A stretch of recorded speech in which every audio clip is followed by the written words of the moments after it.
Magandang araw po. Sana po ay nasa mabuti kayong kalagayan.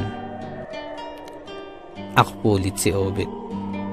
At meron na naman po tayong kwentong ibabahagi sa inyo. Ito po ay nangyari sa totoong buhay. Ang kwentong ito ay ibinahagi ng isa sa ating mga tagapakinig.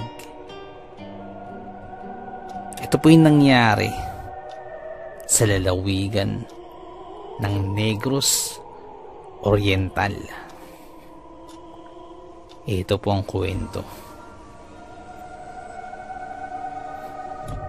Ako po si Ami at ang trabaho ko po ay isa pong beautician sa isang salon. Nangyari po ito nung ako'y 22 taong gulang pa lamang. Dahil sa maagang edad, nagkaroon ako ng sariling parlor sa lugar namin. Halos 1 taon po ang lumipas simula nang mabuksan yung negosyo na yun. At magandang naging takbo ng negosyo ko. Marami kaming customers. At dahil doon ay maraming income po na pumapasok. Kung inyo pong tatanungin, ay laki po ako sa hirap. Kaya 18 taong gulang pa lamang ako, ay nagsimula na akong pumasok sa salon. Hanggang sa natuto ako sa lahat ng gawain sa parlor. Kaya naman nung nagkaroon ako ng sarili kong negosyo, ay kabisado ko na ang trabaho dito. May nakilala akong tao na medyo may edad sa akin. At siya yung dahilan kung bakit ako nagkaroon ng sariling negosyo. Nagkaroon kami ng relasyon. Naging practical lang po ako dahil sa hirap ng buhay. Naging maganda ang takbo ng buhay namin dahil sa negosyo ko.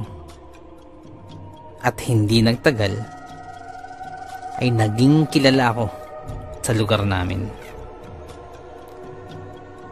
Hanggang sa dumating yung oras na sari-saring customer ang nakakasalamuha ko. Dahil ako talaga yung humahawak sa mga gawain. Mapabuhok man o manicure o pedicure, ako gumagawa niyan. Isang araw, at nagbabantay ako ng parlor. Kasama ko nun yung isa pang beautician na nagtatrabaho sa parlor at yung isa kong kapatid. Habang pinapanood ko si ate na inaayusan ang isa naming customer. Kaya habang pinapanood ko ay nakatalikod ako nun sa pintuan ng aming parlor. Hindi naman kaalakihan ng parlor namin. Siguro ay parang isang maliit lang ito na paupahan. Ganun ito kalaki. Kaya kung sino man ang pumasok sa aming shop, kahit nakatalikod ako sa pintuan ay siguradong malalaman ko. Noong mga sandaling yun ay wala pang ibang pumapasok na customer, kaya nanatili akong nanunood sa inaayusan naming customer. Nang bigla na lamang may humawak sa aking balikat mula sa likuran. Kaya napasigaw ako dahil wala naman akong naramdamang pumasok na tao sa shop. Napasigaw ako sa gulat. Dahil mga sandaling yun ay katatayo ko lamang. At sigurado ako wala talagang taong pumasok. Kapag kalingon ko ay laking gulat ko na yung tao sa likod ko ay yung ninong ko pala. naging usap-usapan ang aking ninong sa aming lugar. Dahil sila raw ang bagong aswang sa aming lugar. Iyon ang usap-usapan sa amin. Ngunit iyon ay pawang paratang lamang at wala pang nakapagpapatunay. Kaya nung nalaman kong si Ninong lang pala, ay pinakalma ko agad ang aking sarili. At maya-maya ay nagsalita ako. Ay Maninoy, andyan ka pala. Papagwapo ka? Tanong ko. Napangiti lang si Ninong. At kaagad-agad ay sumagot din si Ninong. Papapedicure lang. Sa isip-isip ko lang, hindi niya gawain yun. Yung ganung bagay, yung magpa-pedicure. Kaya naisip ko na kung ano kaya talaga yung sadya niya. Bakit siya pumunta? At isa pa, pagkakita ko sa kanya, ay kitang-kita ko na pulang-pula ang kanyang mga mata. Hindi ito pangkaraniwan. Ganun pa man, ay pinapasok ko pa rin si Ninong sa shop. At nagsimula na akong ihanda ang mga pang pedicure. Habang naglilinis ako sa kuko niya sa paa, hindi na ako tumitingin sa kanya kasi baka makita ko na naman yung sobrang pula ng mga mata niya. Minadali ko yung paglilinis ko habang nakayuko sa kanya at nakaharap lang sa kanyang paa. Hindi mawala sa isip ko yung pulang-pula na mata niya. At nung sandaling yun, ay bigla akong kinutuban. Bigla akong naalala yung usap-usapan sa aming lugar patungkol kay Ninong. Kaya lalo ko pang pinaspasan ang aking pagpe-pedicure. Ngunit habang ginagawa ko yun, ay hindi ko maiwasan ang nervyusin at kung ano-anong bagay ang pumapasok sa aking isipan. At sa sobrang taranta ko, ay nasugatan ko yung hinlalaki ni Ninong. Patapos na sana pero nasugatan ko pa. Nagkasugat ito ng medyo malalim. At paunti-unti ay may lumalabas na dugo mula sa sugat. At dahil dun, ay naisip ko na kunin yung lana na nakalagay sa aking bag. Nabili ko yun sa isang katutubo dito sa amin. Buenas din daw kasi to sa negosyo. At pantaboy daw sa inggit. At isa pa, ang lana na to ay ginagamit na panggamot sa sugat. At naisip ko na iyon ang ipapahid ko sa sugat ni Ninong. Ngunit dahil din dun, ay lalo pa akong nataranta. Nagmadali akong kunin yung langis na yun mula sa aking pouch. Sa aking pagkakatanda, ay alam kong madami pa yung laman. Ngunit pagkakuha ko sa aking pouch, ay wala na itong laman. Nakalagay lang langis na yun sa isang maliit na botelya, nakagaya nung sa efficacent oil. Ngunit pagkatingin ko ay ubos na ang laman nito. Kaya naisip ko na baka natapon yung laman nito dahil wala na itong takip. At isa pa, ay may nakapa akong basang parte dun sa aking pouch. Kaya habang tinitingnan ko yun, nakita ko na lamang na umalis na pala si Ninong. Ilang oras matapos yung pagpunta ni Ninong, saka ko pa nakita yung takip ng lana. Yung plastic na takip nito. Ngunit basag na ito. Kaya nagtaka ako kung paano kaya ito nabasag. At isa pa, sa hindi ko malaman na dahilan, ay bigla akong kinilabutan. Nagtayuan ng mga balahibo ko sa katawan. Kaya medyo pinakalma kong muli ang aking sarili. Kasunod nun, ay nakaramdam ako ng panghihina at pananakit ng tiyan. Kaya pansamantalang nahiga muna ako sa sofa ng aming parlor. Si Ninong ay kumpare yan ng aking ama. Pero nung mga panahon na yun, ang talagang balitang aswang sa aming lugar ay ang biyenan ni Ninong. Hindi naman dati ganyan yan si Ninong. Dumating lang ito sa puntong nagkasakit siya.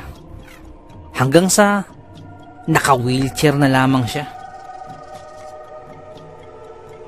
Ngunit sa paglipas ng ilang linggo, ay bigla na lamang nanumbalik ang kanyang lakas at nakabalik sa dati na itong pangangatawan. At dahil doon ay ipinagtaka yun ng aming mga kapitbahay. At doon na rin nagsimula ang usap-usapan patungkol kay Ninong. Nakahiga ako nun habang iniisip ko ang mga bagay-bagay niyon. Nang bigla na lamang napatawag ako kay ate. Dahil sa nangangatog na ang aking katawan. At nakakaramdam ako ng higit pa na panghihina kaysa kanina. Hindi ko alam ang nangyayari sa akin. Pagkalapit ng ate ko, ay nagulat ito nang ako ay makita. Putlang putla daw ang aking itsura. At sa sobrang putla ko daw, ay parang wala na akong dugo. Kaya kaagad-agad ay nagpatawag ng tricycle si ate. At isinakay ako agad sa tricycle upang maidala na sa Manugloy o sa Mantatawas. Iyon kasi ang nakasanayan sa amin. Doon muna dinadala bago dalhin sa ospital. Naging kaugalian na yan sa amin. Pero wala namang masama kung makinig at maniwala ka. Dahil yun na yung nakasanayan namin talaga. Halos hindi ko na namalayan na nakarating na kami sa lugar ng Mangtatawas. Dahil sa hinang-hina na ang aking pakiramdam.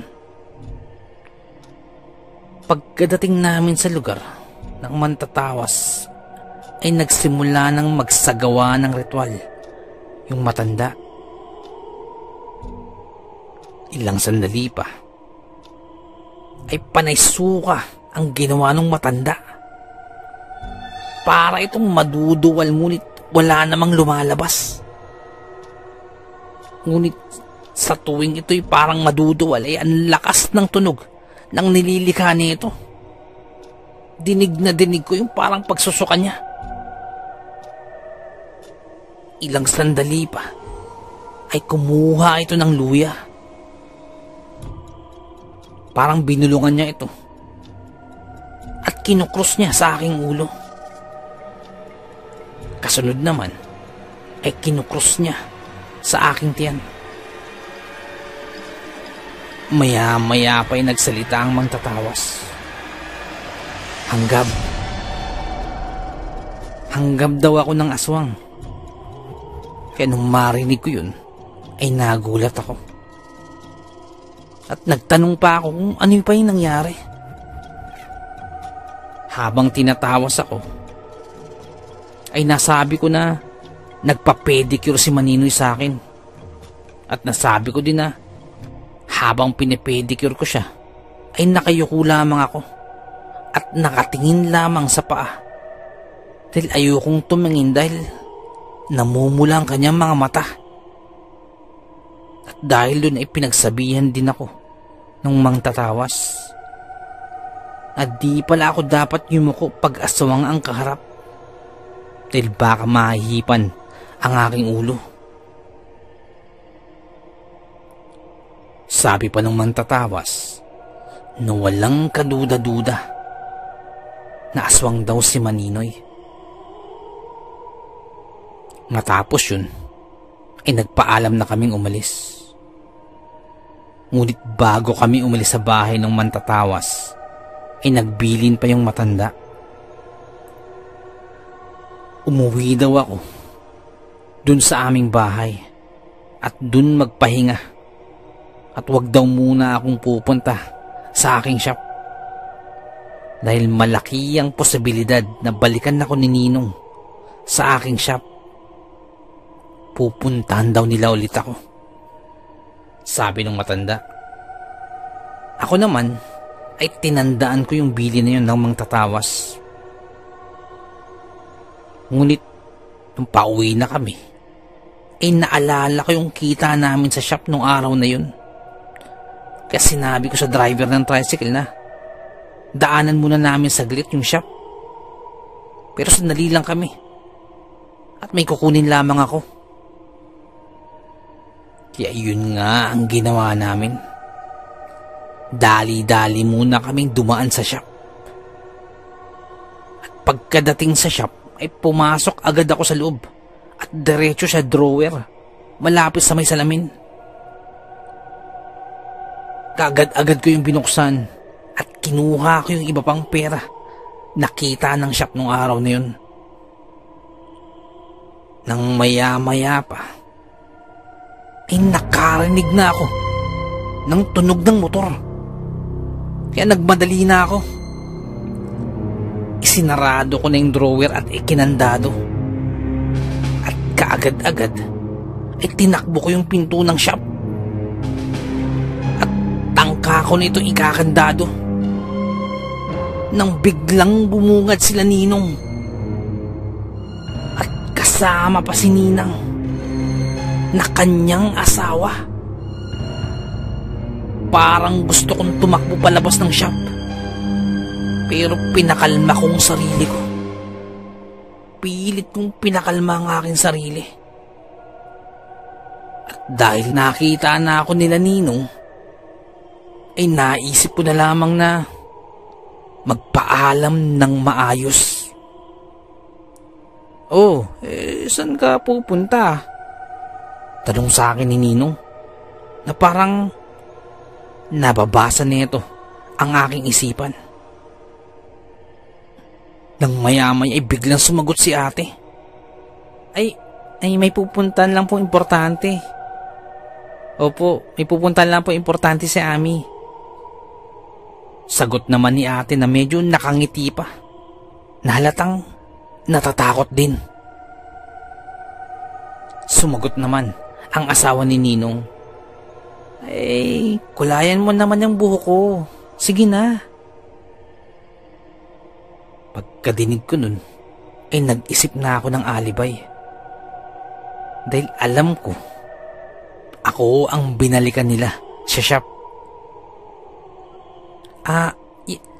Ninang, ate ko na lang po ang magkukulay sa inyo. May importante lang po talaga akong lakad eh. Pagkadinig nun, sumang-ayon naman si Ninang. At si ate na ang nag-asikaso kina Ninang. At sa puntong yun ay nakalis na ako sa shop.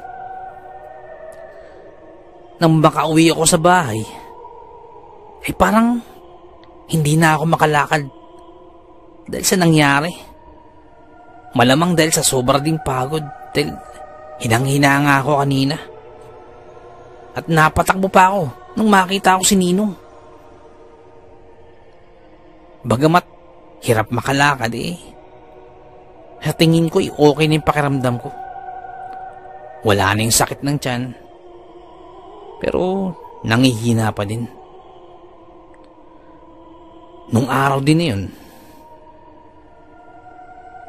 ay maggagabi na dumating si ate. Ibinigay niya sa akin yung kinita ng shop, pati na rin yung susi ng shop. At habang inaabot sa akin ni ate, ay nagkwento ito sa akin. Panay daw ang tanong nung mag-asawa sa akin. At tinatanong kung saan daw ako natutulog at ano daw ang ginagawa ko paggabi. Sumagot daw si ate na hindi daw ako sa shop natutulog. At doon ako sa bahay namin natutulog habang naglalaro ng Clash of Clans hanggang sa makatulog. Yun ang sagot ni ate kila Ninong. Tahimik lamang ako habang nagkukwento si ate.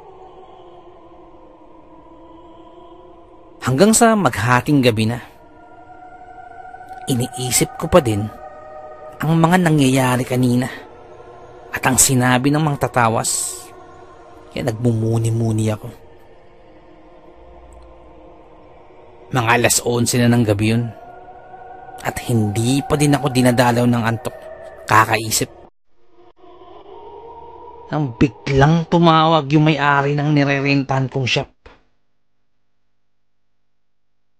At tinatanong nito kung nasaan daw ako. Sumagot naman ako na nasa bahay lamang ako namin. Pagkadinig doon ay nagulat si kuya.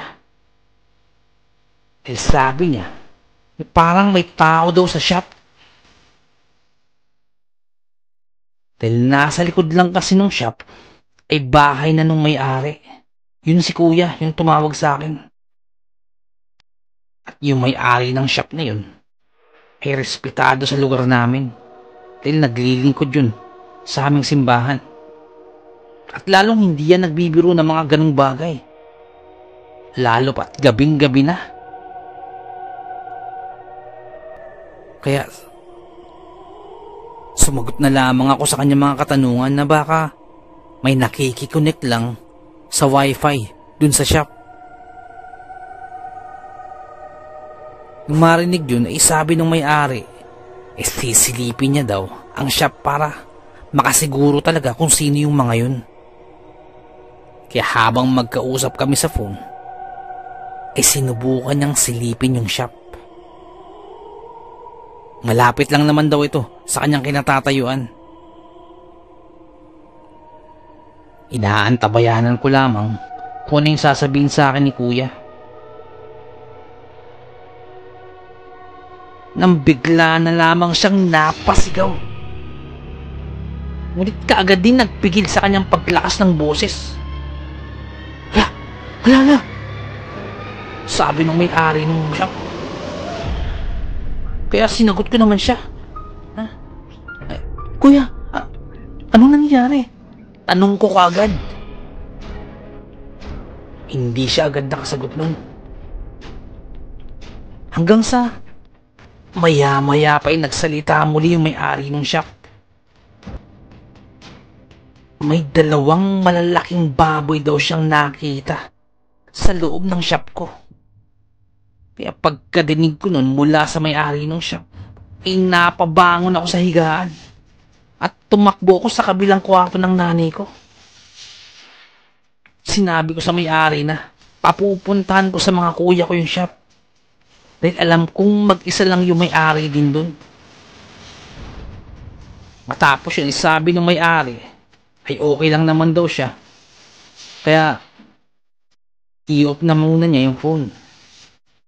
Dahil daw baka marinig siya yung mga nilalang na nasa loob ng shop.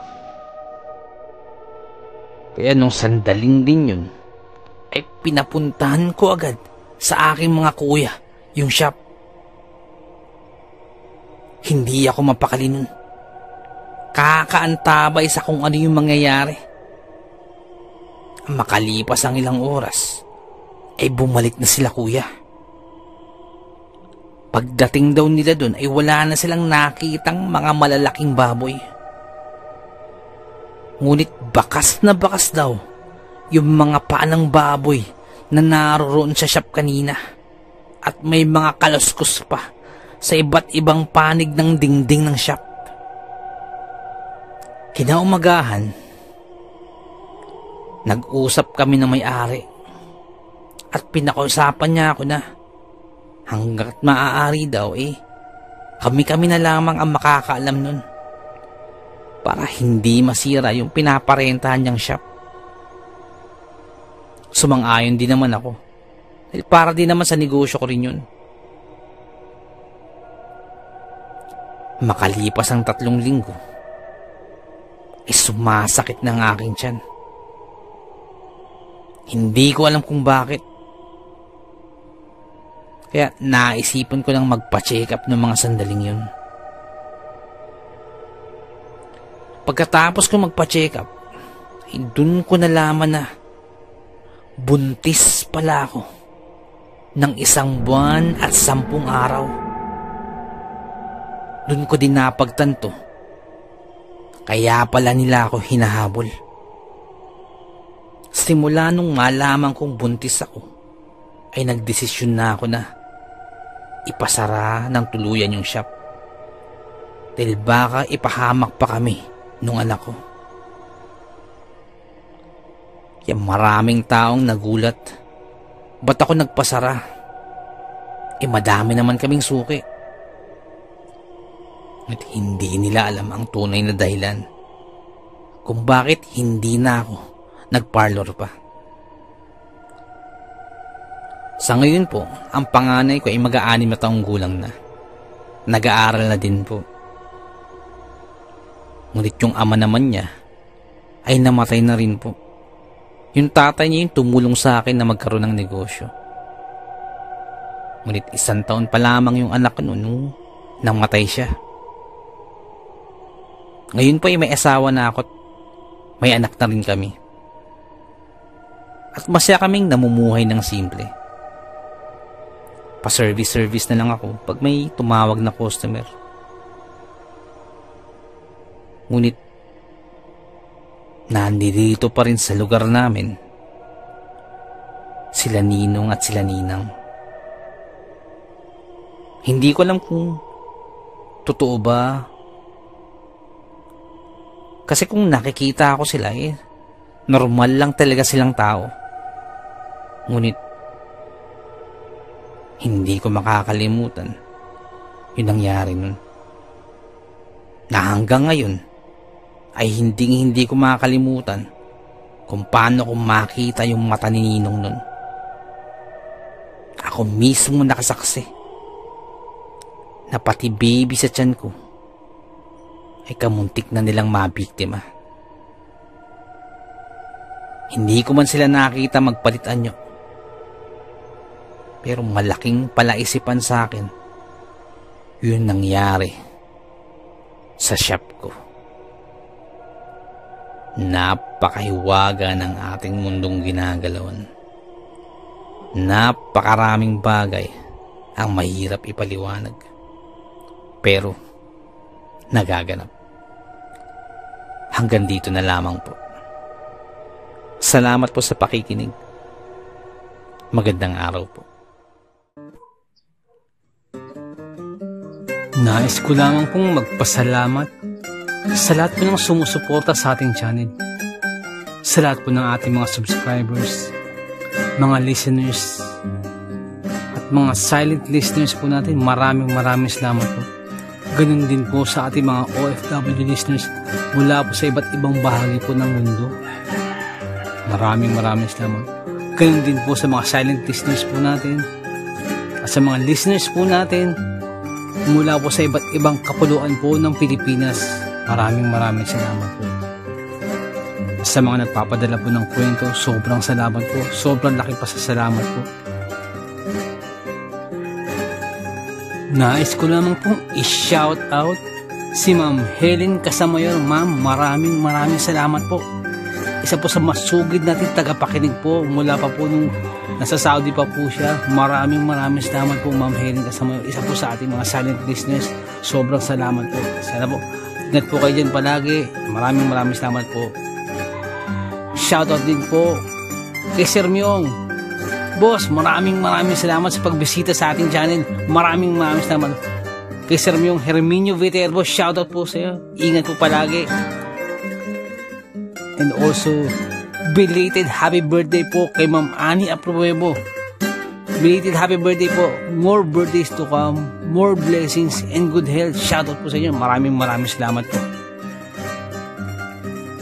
Nais ko lamang pong i-shoutout si Ma'am Mary Asilar dyan po sa may UK. Shoutout din po kay Ma'am Annie Apruebo, kay Ma'am Annie Viloria, at kay Boss Baby Langka. Shoutout po. Maraming salamat po. Shoutout din po kay Ma'am Janet Verga dyan po sa may Qatar. Shoutout po. Kay Ma'am Liza Arcega. Shoutout po. Shoutout din po sa Manhattan Hamburger dyan po sa may Bukandala 3, Imus Cavite. Shoutout po sa inyo. Ganun din po kay Boss Fernando Marcos. Shoutout po. Shoutout din po kay Ma'am Christy Harm dyan po sa may Hamburg, Germany. Shoutout po. Ganun din po kay Tata Estong Nestor Bauyon dyan po sa may London, England. Shoutout po. Kay Boss Jing Fensalida, isa po sa ating mga silent listeners. Maraming salamat po. At kay Boss Bobby Gonzales at sa Gonzales family. Shoutout po. Maraming salamat po, boss. Ganun din po kay Boss Camelo Aroy. Shoutout po. Kay Boss Malvin Esquera, boss. Shoutout po. Kay Boss Miguel Doris Kibel. Shoutout po. Kay Ma'am Imelda Pascua. Kay Ma'am Elizabeth Arnaiz. Shoutout po. Kay Ma'am Rosie De Mesa. Shoutout po. Kay Boss Haz dyan po sa may Saudi. Shoutout po. Salamat din po kay Boss BK. Salamat sa milk tea. Shoutout sa iyo. At salamat sa suporta. Shoutout po. Salamat din po kay Ma'am Eileen Rodriguez. Shoutout po, ma'am, sa mga suggestion. Maraming salamat po. At sa mga hindi ko po nabanggit, pasensya po muna. Pero sa next time po, i-shoutout po natin yan. Maraming salamat po.